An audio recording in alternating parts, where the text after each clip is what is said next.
नमस्कार प्यारे विद्यार्थियों, राजस्थान जी की स्टडी के 9H पर आपका बहुत बहुत स्वागत और हार्दिक अभिनंदन है। आशा करती हूँ कि आप सभी अच्छे होंगे। तो आप चाहे किसी भी प्रतियोगी परीक्षा की तैयारी कर रहे हो, क्लास महत्वपूर्ण रहने वाली है और कला संस्कृति से आज भी 15 क्वेश्चन हम यहाँ पर सोल्व करने वाले हैं।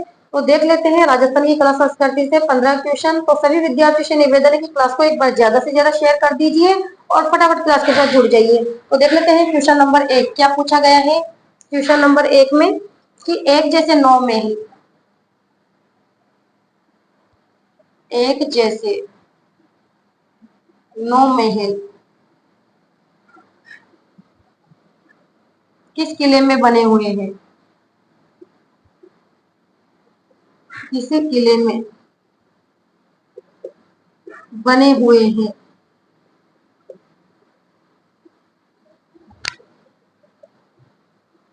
तारागढ़, बी ऑप्शंस में आपको दे दिया गया है गागरोन,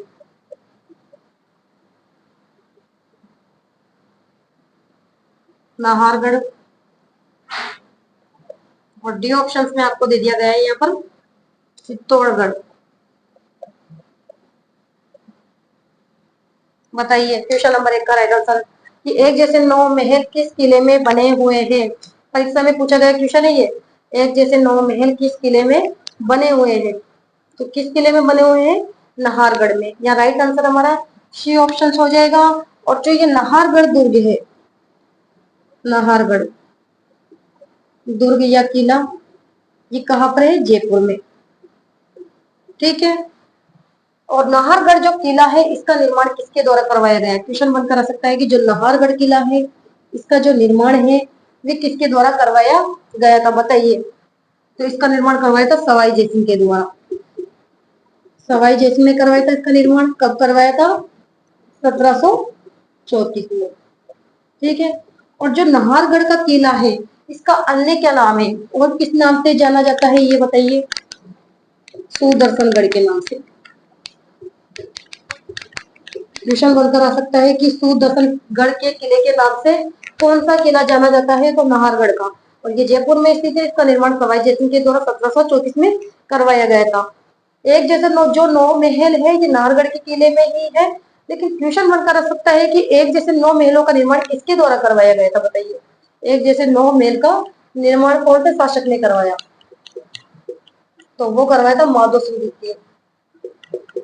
ध्यान में रखना है आपको, माधो सिंह द्वितीय के द्वारा करवाया गया था। ठीक है। नाहरगढ़ के किले का निर्माण तो सवाई जयसिंह ने करवाया था, लेकिन नाहरगढ़ में जो कि एक जैसे जो 9 महल है उसका निर्माण माधो सिंह द्वितीय के द्वारा करवाया गया था। तारागढ़ का जो किला है ये अजमेर में भी है। इसके अलावा आपको पता है बूंदी में भी है तारागढ़ का किला। ठीक है। तारागढ़ का किला कहाँ पर है, अजमेर में भी है, बूंदी में भी है। गागरोन का किला आपको पता है झालावाड़ में स्थित है। ये जल दुर्ग की श्रेणी में आता है। ठीक है। नाहरगढ़ जयपुर में स्थित है। और इसके अलावा चित्तौड़गढ़ का किला चित्तौड़गढ़ जिले में स्थित है। ठीक है। और चित्तौड़गढ़ किले का निर्माण किसके द्वारा करवाया गया था, चित्रागंध मौर्य के द्वारा। और नाहरगढ़ के किले का निर्माण सवाई जयसिंह के द्वारा। गागरोन का किला झालावाड़ में स्थित है। इसका निर्माण डोड परमारों के द्वारा करवाया गया था। ठीक है, डोड शासकों परमारों द्वारा।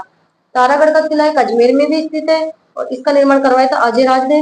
एक किला बूंदी में स्थित है जिसका निर्माण करवाया था बरसिंह हाड़ा के द्वारा। तो यहाँ पर राइट आंसर हमारा सी ऑप्शन हो जाएगा। क्वेश्चन नंबर देख लेते हैं 2।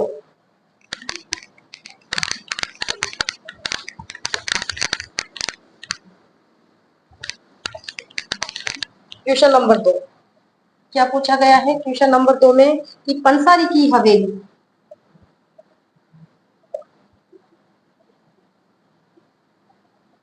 पंसारी की हवेली कहाँ स्थित है।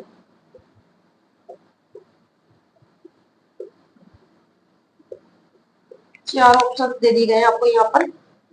नवलगढ़, बी ऑप्शन में आपको दे दिया गया है टोंक, सी ऑप्शन में आपको दे दिया गया है श्री माधोपुर,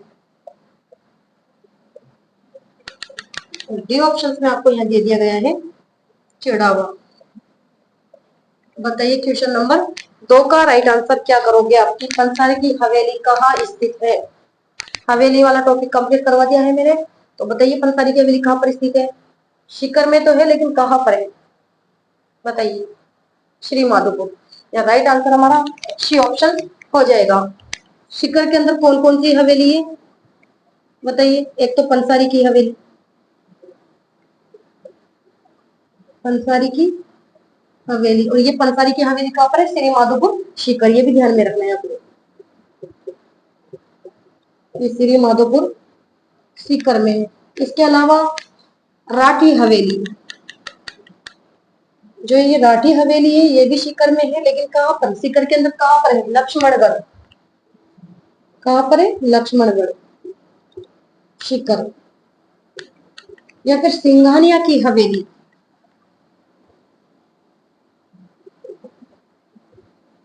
सिंघानिया की हवेली, और ये सिंघानिया की हवेली कहाँ पर है बताइए?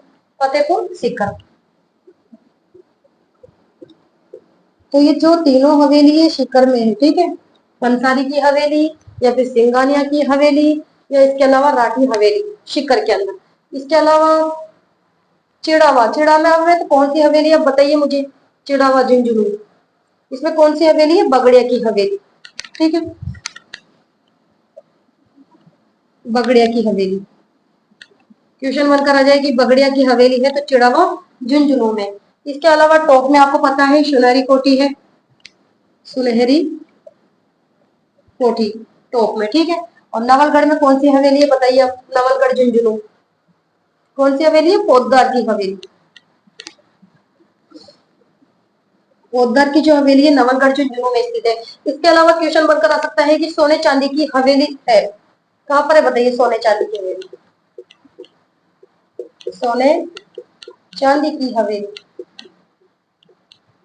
बताइए कहाँ पर है ये सोने चांदी की हवेली? मेहनसर झुंझुनू, ठीक है। यहाँ राइट आंसर हमारा सी ऑप्शन हो जाएगा। पूछा गया है कि पंसारी की हवेली कहाँ स्थित है, और पंसारी की हवेली है Shri Madhopur Sikar. Question number 3,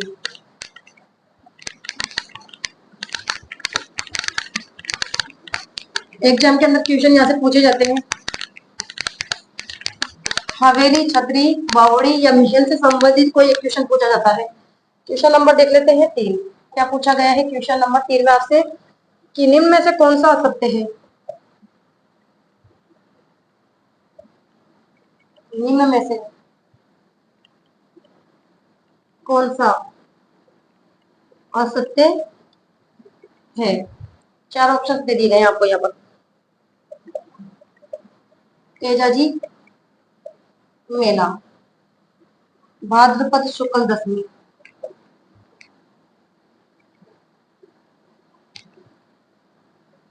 B option में आपको दे दिया गया है पुष्कर मेला,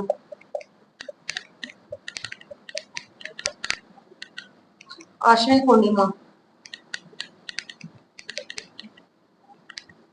और सी ऑप्शन में आपको दे दिया गया है सीता माता मेला।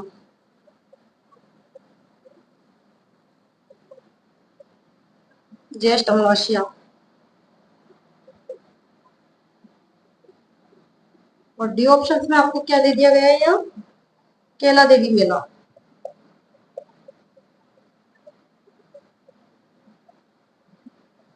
चैत्र शुक्ल। बताइए क्या पूछा गया है कि निम्न में से कौन सा असत्य है? असत्य आपको ढूंढना है। तेजा जी का जो मेला है ये कब लगता है? भाद्रपद शुक्ल दशमी को, ये ऑप्शन बिल्कुल सही है। और कहाँ लगता है तेजा जी का मेला? परबतसर नागौर में लगता है, परबतसर नागौर। इसके अलावा देख लेते हैं पुष्कर मेला। पुष्कर का मेला कहाँ लगता है? अजमेर में। कब लगता है? यहाँ पर ऑप्शन में दे रखा है आश्विन पूर्णिमा, बिल्कुल गलत है। पुष्कर का मेला लगता है अजमेर में लगता है, और कब लगता है? कार्तिक पूर्णिमा को, कार्तिक पूर्णिमा को लगता है। और कहाँ लगता है?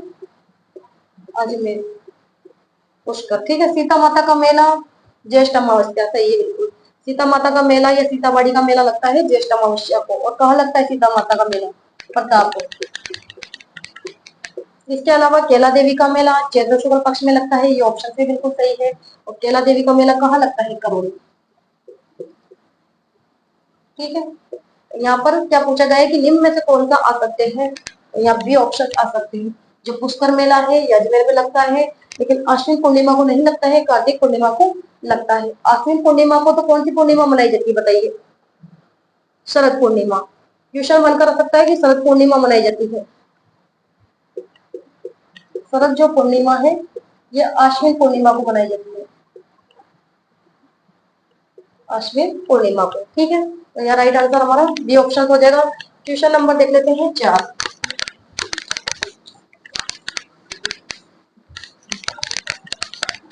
क्वेश्चन नंबर 4 में क्या पूछा गया है कि जैसलमेर के भाटी राजवंश की, जैसलमेर के भाटी राजवंश की कुल देवी है।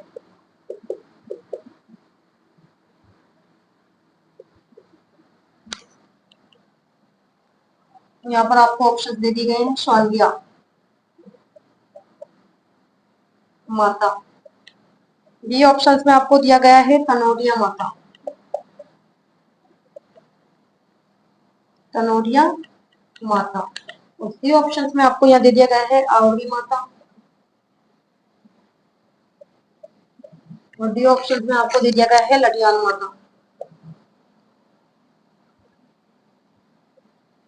परीक्षा में आई क्वेश्चन है ये, ठीक है। परीक्षा में ये क्वेश्चन पहले पूछ लिए गए हैं जो आपको यहाँ पर सोल्व करवाए जा रहे हैं। तो बताइए जैसलमेर के भाटी राजवंश की कुल देवी कौन सी है? जैसलमेर के भाटी राजवंश की कुल देवी स्वांगिया माता। राइट आंसर ए ऑप्शन हो जाएगा। और जो स्वांगिया माता है इनका मंदिर कहाँ पर स्थित है? जैसलमेर। जैसलमेर भादरिया गांव, भादरिया गांव, ठीक है। और ये भाटी राजवंश की कुल देवी है स्वांगिया माता। इसके अलावा जो तनोडिया माता है, तनोडिया माता का मंदिर तनोट जैसलमेर में है, तनोट जैसलमेर में, ठीक है। और इस देवी को रुमाल की देवी भी कहा जाता है। क्वेश्चन बनकर आ सकता है कि रुमाल की देवी कहा जाता है, तो कौन सी माता को कहा जाता है? तनोटिया माता को, ठीक है। तनोटिया माता को रुमाल की देवी भी कहा जाता है। या फिर क्वेश्चन बनकर आ सकता है थार की वैष्णो देवी, थार की वैष्णो देवी कहा जाता है। किसे कहा जाता है थार की वैष्णो देवी? तो वह तनोटिया माता को कहा जाता है। इसके अलावा सैनिकों या जवानों की देवी कहलाती है तो वो तनोटिया माता, ठीक है। सैनिकों या जवानों की देवी, जवानों की देवी कहलाती है और तनोटिया माता कहलाती है, ठीक है। और तनोटिया माता का मंदिर कहाँ पर है? तनोट जैसलमेर में। इसके अलावा आवड़ी माता का मंदिर है निकुंभ चित्तौड़गढ़,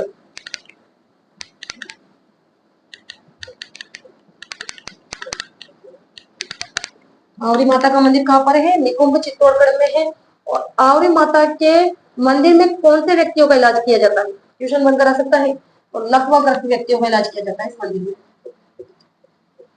लकवाग्रस्त व्यक्तियों का इलाज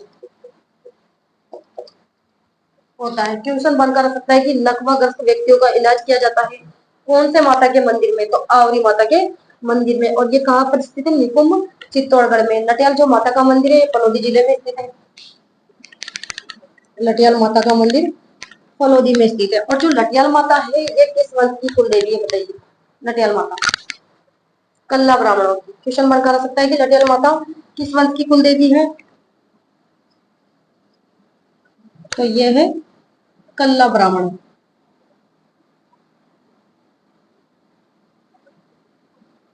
कल्ला ब्राह्मणों की कुल देवी। और जो लटियाल माता है इन्हें अन्य और कौन से नाम से जाना जाता है बताइए? लटियाल माता को खेजड़ बेरी राय माता, अन्य नाम खेजड़ बेरी राय माता के नाम से भी इन्हें जाना जाता है लटियाल माता को। यह राइट आंसर ए ऑप्शन हो जाएगा। पूछा गया कि जैसलमेर के भाटी राजवंश की कुल देवी है तो स्वांगिया माता है। और स्वांगिया माता का मंदिर भादरिया गांव जैसलमेर में स्थित है। क्वेश्चन नंबर 5,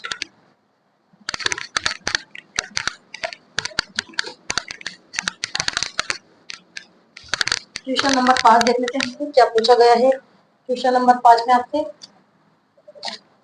कि फड़ चित्रण के लिए जाना जाता है?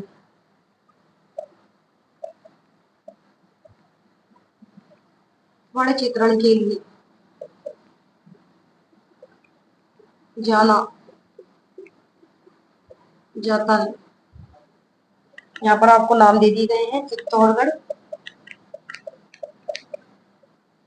बी ऑप्शन में आपको दे दिया गया है किशनगढ़। सी ऑप्शन में आपको दिया गया है नाथद्वारा। और डी ऑप्शन में आपको यहाँ दिया गया है शाहपुरा। बताइए क्वेश्चन नंबर 5 का राइट आंसर क्या करने वाले हो? कि फड़ चित्रण के लिए जाना जाता है,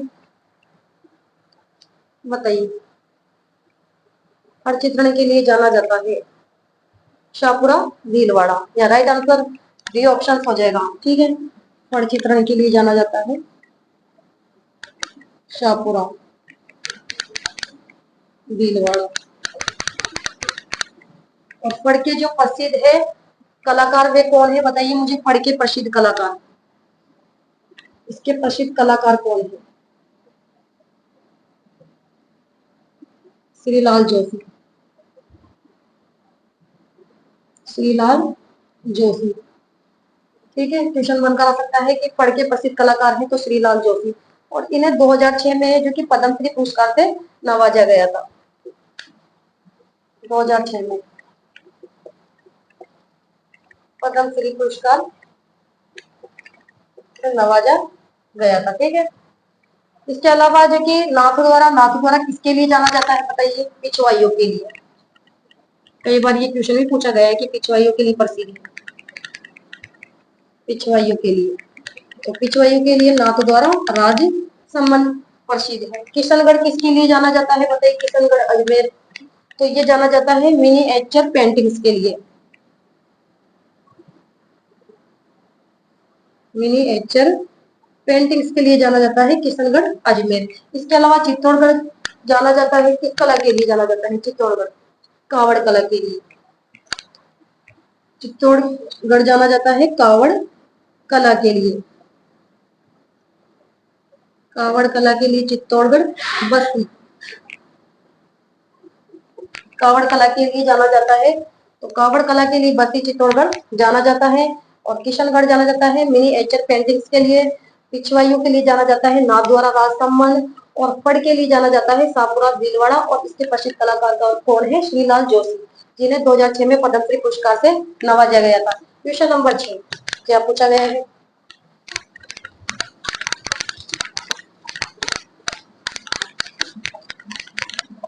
क्वेश्चन नंबर 6 देख लेते हैं।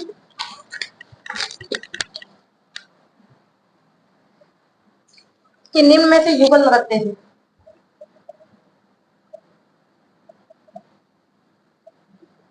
निम्न में से युगल नृत्य है। यहाँ पर नृत्यों के नाम दे दिए गए हैं आपको। चरी, गीदड़। इसके अलावा सी ऑप्शंस में आपको दिया गया है संकरिया। और डी ऑप्शन में आपको दे दिया गया है मादल।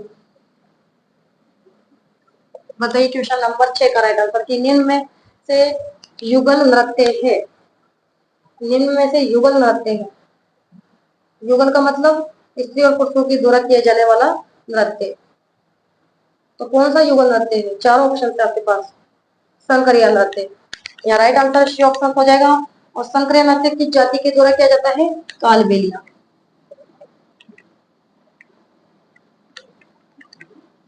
कालबेलिया जाति के द्वारा किए जाने वाला नृत्य है। और कैसा नृत्य है? युगल नृत्य, यानी स्त्री और पुरुषों के द्वारा किया जाता है। जबकि जो चरी नृत्य है, चरी नृत्य तो आपको पता है गुर्जर जाति की महिलाओं द्वारा किया जाता है।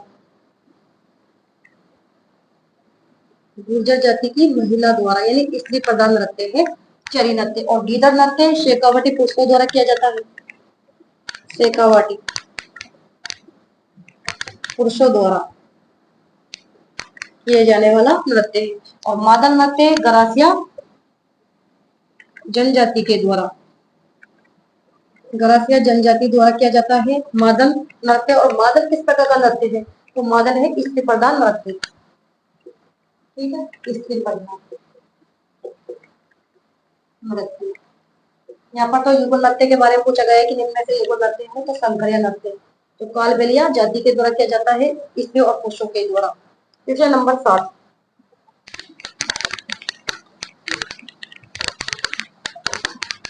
क्वेश्चन नंबर 7 देख लेते हैं क्या पूछा गया है कि दुगारी किले की चित्रकला संबंधित है। दुगारी किले की चित्रकला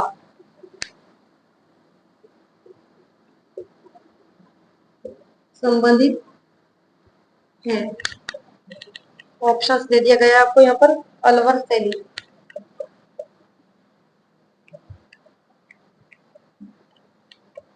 बी ऑप्शंस में आपको दिया गया है किशनगढ़,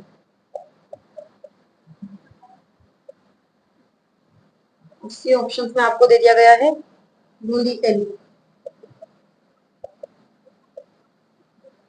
और डी ऑप्शंस में आपको दिया गया है यहाँ पर मेवाड़ शैली।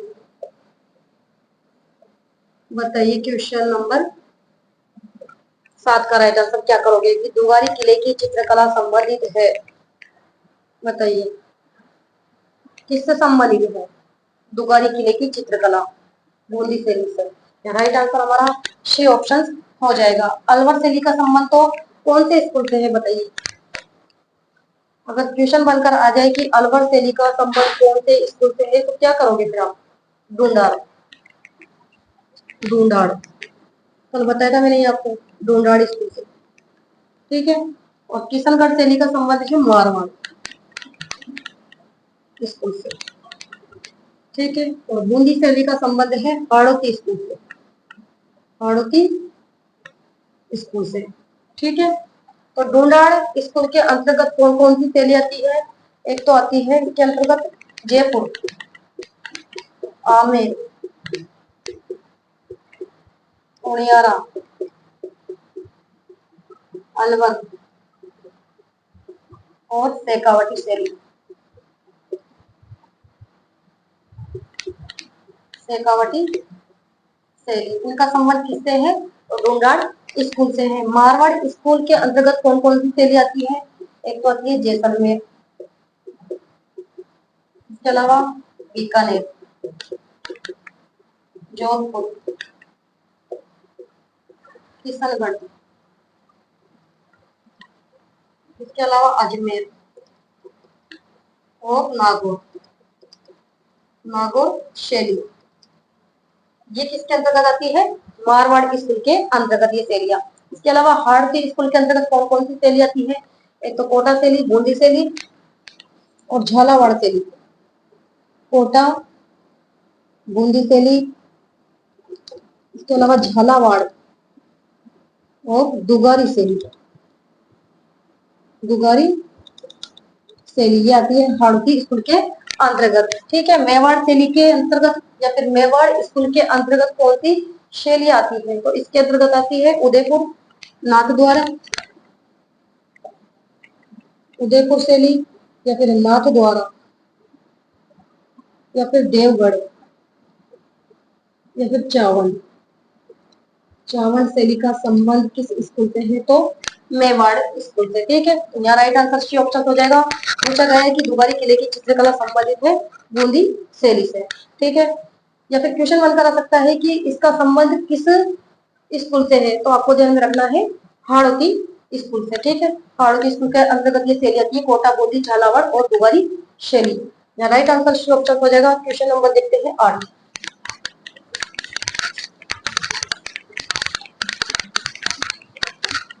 क्वेश्चन नंबर 8 में आपसे क्या पूछा गया है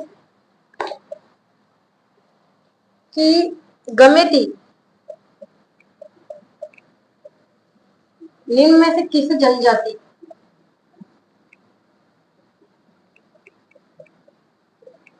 गमेती निम्न में से किस जनजाति के लोगों का नेता होता है। लोगों का नेता होता है। यहाँ पर ऑप्शंस दे दिए गए हैं आपको। गुर्जर, बी ऑप्शंस में आपको दे दिया गया है भील, सी ऑप्शंस में मीणा और डी ऑप्शंस में आपको दे दिया गया है गरासिया। बताइए क्वेश्चन नंबर 8 का राइट आंसर। गमेती निम्न में से किस जनजाति के लोगों का नेता होता है या मुखिया होता है? बताइए।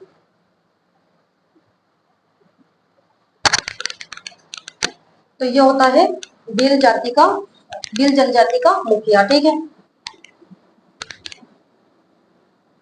भील जनजाति का जो मुखिया होता है वे क्या कहलाता है? गमेती। ठीक है, या फिर मेणा जाति, मीणा जाति के मुखिया क्या कहलाता है? पटेल। ध्यान में रखना है, क्वेश्चन बनकर आ सकता है कि मीणा जनजाति का मुखिया कहलाता है पटेल या फिर गरासिया जनजाति का मुखिया कहलाता है। तो गरासिया जनजाति का मुखिया शेहलोत और सेहरिया जनजाति का मुखिया क्या कहलाता है? कोतवाल। और डामोर जाति का मुखिया क्या कहलाता है? मुखी। ठीक है, इस प्रकार से आपको ध्यान में रखना है। गमेती भील जनजाति का मुखिया कहलाता है, मेहरा जनजाति का जो मुखिया होता है पटेल कहलाता है और गरासिया जनजाति का मुखिया क्या कहलाता है? शेहलोत और सेरिया जनजाति का मुखिया कोतवाल और दामोर जनजाति का मुखिया कहलाता है मुखी। ठीक है, यहाँ से क्वेश्चन बनकर आ सकता है। तो यहाँ पर राइट आंसर बी ऑप्शन हो जाएगा। क्वेश्चन नंबर 9 देख लेते हैं।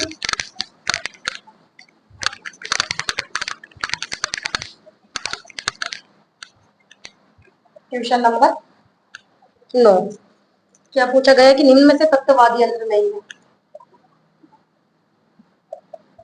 निम्न में से तत्ववादी यंत्र नहीं है, बताइए। चार ऑप्शन है यहाँ पर। चौतारा, बी ऑप्शन में आपको दिया गया है जंतर, सी ऑप्शन में रवाज और डी ऑप्शन में आपको दे दिया गया है सतारा। क्वेश्चन नंबर 9 का राइट आंसर दीजिए। निम्न में से तत्ववादी यंत्र नहीं है। तत्ववादी यंत्र किसे कहते हैं? कि जिनमें स्वरों की उत्पत्ति तारों से होती है ऐसे वाद्य यंत्र तत्ववादी यंत्र कहलाते हैं।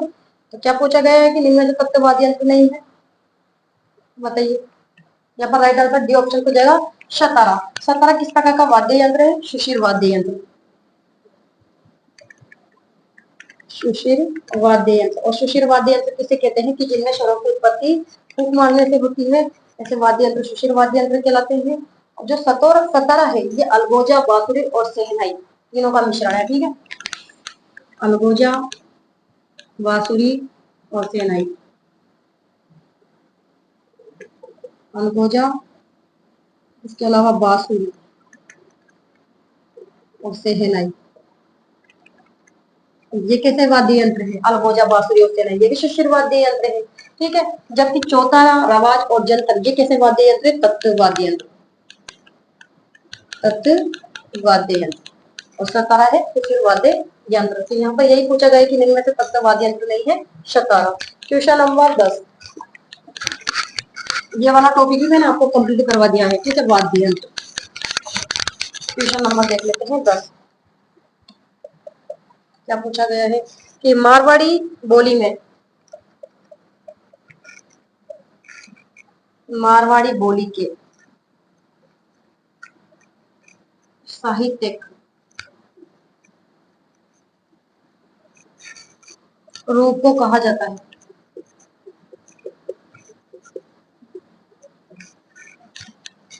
मारवाड़ी बोली के साहित्यिक रूप को कहा जाता है। ऑप्शंस दे दिए गए हैं पिंगल, बी ऑप्शन में दिया गया है ब्रज, सी ऑप्शंस में आपको यहाँ दे दिया गया है अपभ्रंश और डी ऑप्शंस में आपको दे दिया गया है डिंगल। बताइए क्वेश्चन नंबर 10 कि मारवाड़ी बोली के साहित्यिक रूप को कहा जाता है, क्या कहा जाता है? राजस्थानी साहित्य जो शैली है इसे कितने भागों में बांटा गया है? 2 भागों में बांटा गया है। राजस्थानी साहित्य शैली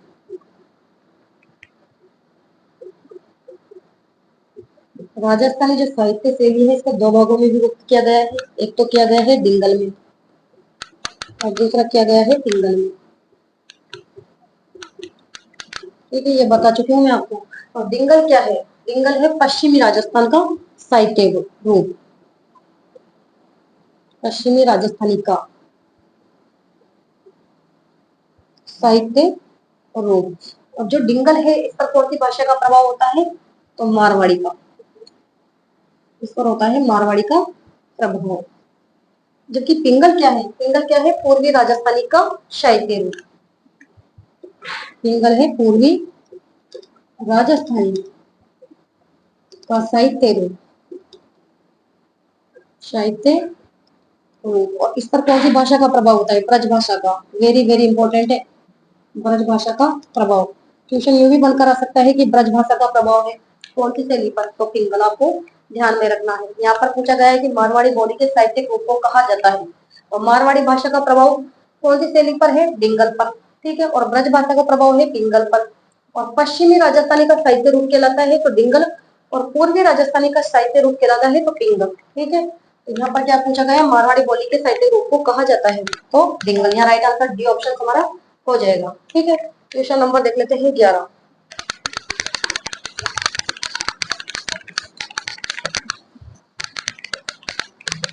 क्वेश्चन नंबर 11 में क्या पूछा गया है आपसे कि रतवई लोकगीत, रतवाई लोकगीत विगत परीक्षा में पूछे गए क्वेश्चन है ये, किस क्षेत्र में गाए जाते हैं? इस क्षेत्र में गाए जाते हैं। यहाँ पर क्षेत्रों के नाम दे दिए गए आपको। मेवाड़, बी ऑप्शंस में आपको दिया गया है मेवाड़। सी ऑप्शंस में आपको दे दिया गया है मारवाड़, और डी ऑप्शंस में हाड़ौती। बताइए क्वेश्चन नंबर 11 का राइट आंसर क्या करोगे कि रतवाई लोकगीत किस क्षेत्र में गाए जाते हैं? रतवाई किस क्षेत्र में गाए जाते हैं? मेवात में। राइट आंसर डी ऑप्शन हो जाएगा। ठीक है, रतवाई गीत। ठीक है, या फिर हिचकी गीत। हिचकी जो गीत है ये भी मेवाड़ क्षेत्र में गाए जाते हैं। जबकि मेवाड़ क्षेत्र में कौन कौन से गीत गाए जाते हैं? एक तो कल हमने पढ़ा था पटेरिया, बीछिया, लालर और माचल। ये गीत मेवाड़ में गाए जाते हैं। पटेलिया, इसके अलावा बीछिया, लालर और माचल।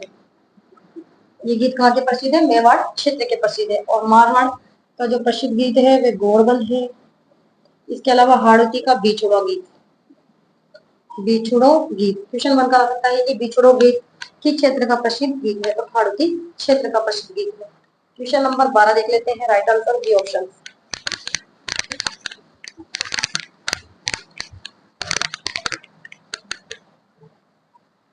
क्वेश्चन नंबर 12 क्या पूछा गया है कि बड़ा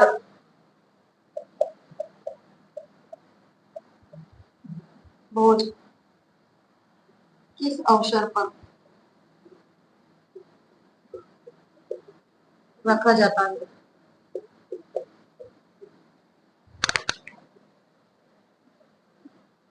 मृत्यु या फिर विवाह। सी ऑप्शन में आपको दिया गया है जन्म।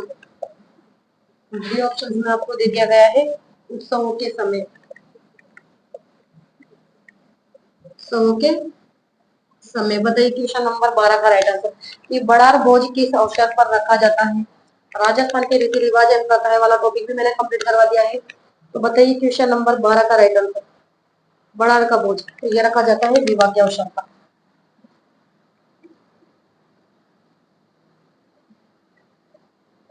विवाह के अवसर पर रखा जाता है वर पक्ष की ओर से। ठीक है, किसकी ओर से रखा जाता है? वर पक्ष की ओर से बड़ा का भोजन।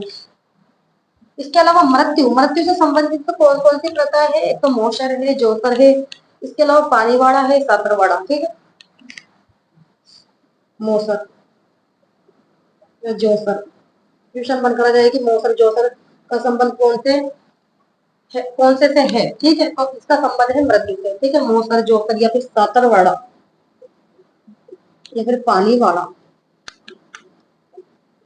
ठीक है। जन्म का संबंध जड़ूला, या फिर क्वेश्चन बन सकता है जड़ूले का संबंध है तो जन्म से। यहाँ राइट आंसर क्या हो जाएगा, बड़ा बोझ किस अवसर पर रखा जाता है, तो बड़ा का बोझ विवाह के अवसर पर रखा जाता है। और किसकी ओर से रखा जाता है, बड़ा का बोझ वर पक्ष की ओर से रखा जाता है। क्वेश्चन नंबर 13,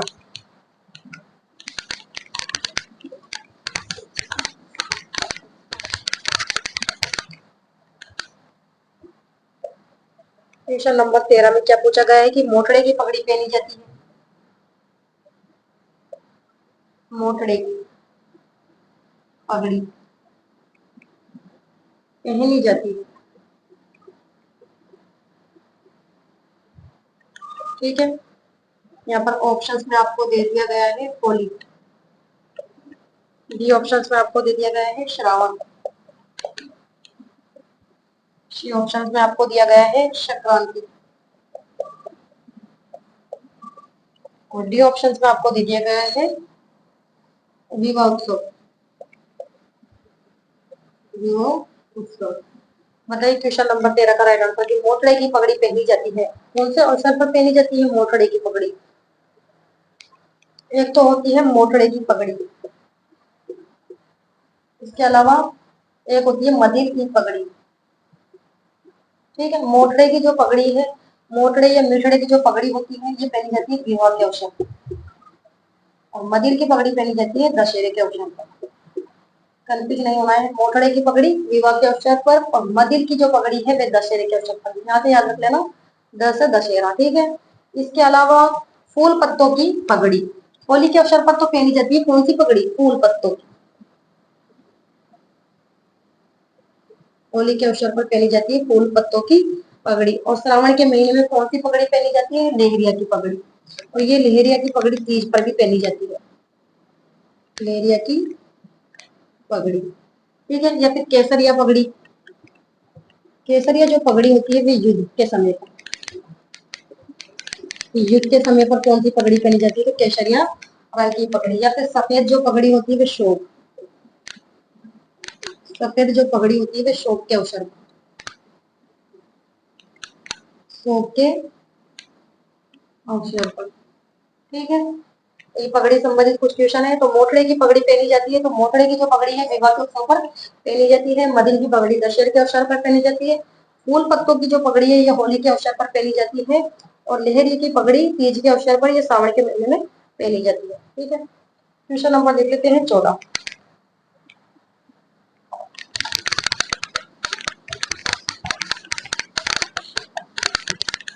क्वेश्चन नंबर देख लेते हैं 14 में आपसे क्या पूछा गया है कि हमें सरीखे किस बात पर पहना जाता है।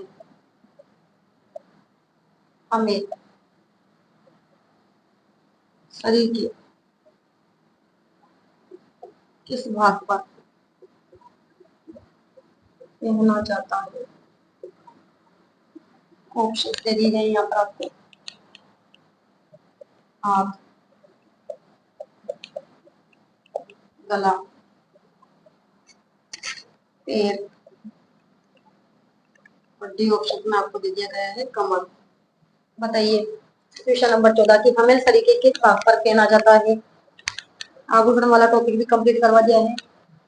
क्वेश्चन नंबर 14 का राइट आंसर बताइए, हमेल कहाँ पहना जाता है, गले में, ठीक है। क्वेश्चन बनकर आ सकता है कि हमेल या फिर खुंगाड़ी, ये जो खुंगाड़ी है भी गले का आभूषण है। या फिर पंचलड़ी, ठीक है। या फिर आ सकता है चंपाकली,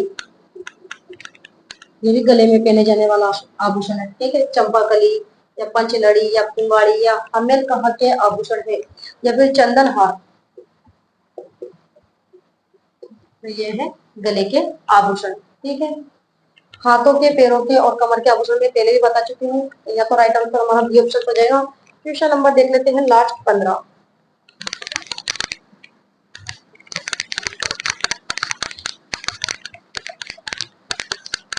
क्वेश्चन नंबर 15 में क्या पूछा गया है आपसे कि सती रोकथाम अधिनियम,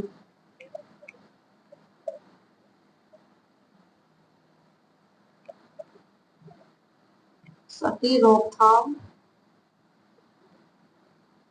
अधिनियम को किस वर्ष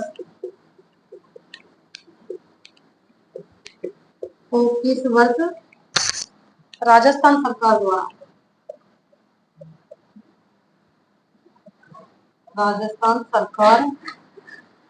द्वारा लागू किया गया?